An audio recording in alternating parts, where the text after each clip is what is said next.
Hi കൂട്ടുകാരെ, മഴക്കാലമെത്തി.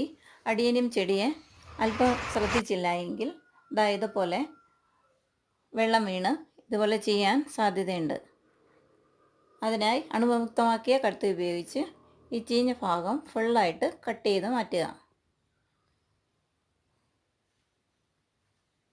ഉണ്ടല്ലേ, നന്നായിട്ട് തന്നെ കട്ട് ചെയ്ത് മാറ്റിയതിന് ശേഷം നല്ലൊരു ഫംഗിസൈഡായ സാഫ് ഉപയോഗിച്ച് സാഫ് അല്പം വെള്ളത്തിൽ നല്ല കട്ടിക്ക് കലക്കി ഈ കട്ട് ചെയ്ത് മാറ്റിയ ഭാഗത്ത് തേച്ച് പിടിപ്പിക്കുക.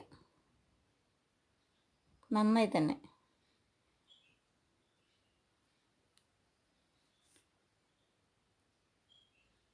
അതിനുശേഷം 2 ആഴ്ചയോളം ഷെയ്ഡിൽ കെട്ടിത്തൂക്കുക. അതിനുശേഷം മണ്ണും മണലും ഉപയോഗിച്ച് നട്ടുകൊടുത്ത പ്ലാന്റാണിത്.